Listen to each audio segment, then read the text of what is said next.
এটা নুপুরের গুঙ্গন না? কই পাইলি? জমিদারের বাগানে তোমার মাইয়া জমিদার পোলার হলে ফুটতুস বলো। নুপুর, শেষ পর্যন্ত তুই আমারে ছাইরা চলে গেলি রে মা। আমার কষ্ট তুই একবারও বুঝলি না।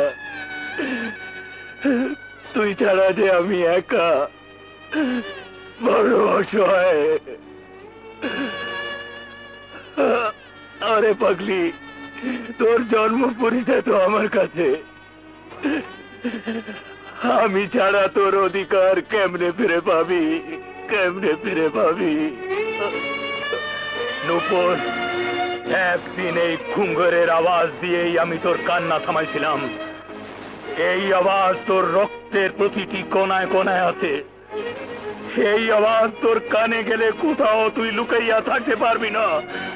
এই আওয়াজ দিয়েই আমি তোর খুঁজিয়া বাইর করুম, খুঁজিয়া বাইর করুম, খুঁজিয়া বাইর করুম। ওমর আর পারতেছি না।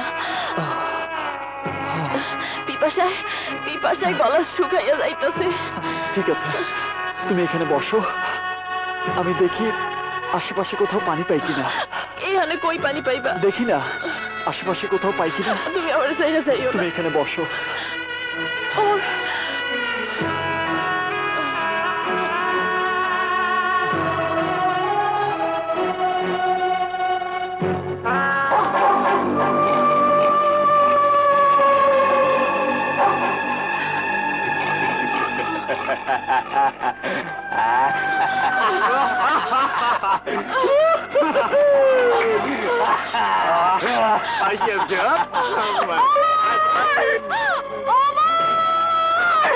নুপুর,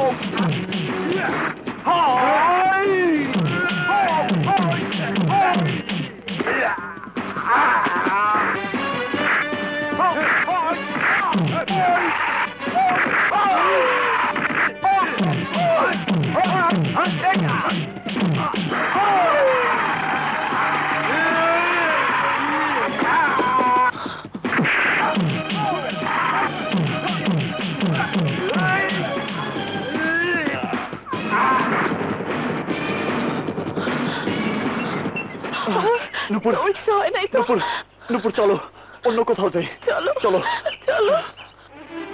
কি বললেন? 5 বছরের কর বাকি, তার মানে জমিদারি নিলামে উঠবে? কি করব?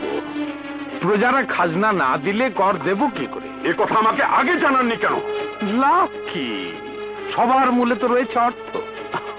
এখন জমিদারি কিভাবে রক্ষা করব? তহবিল শূন্য।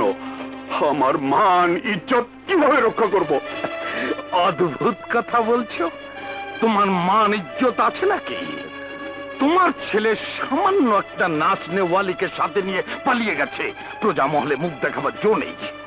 আমার তো মনে হয় রাতের অন্ধকারে এই মহল থেকে তোমাকেই মুখ লুকিয়ে পালাতে হবে। না না, আমি তা পারবো না তুলা ভাই, আমি তা পারবো না। আমি এখন কি করবো? আপনি আমাকে বাঁচান। স্থির হয়েও না, পথ একটা আছে। যেখান থেকে পারো তোমার পুত্রকে খুঁজে এনে আমার কন্যার সাথে বিবাহ দিতে হবে। বলো পারবে? অবশ্যই পারবো।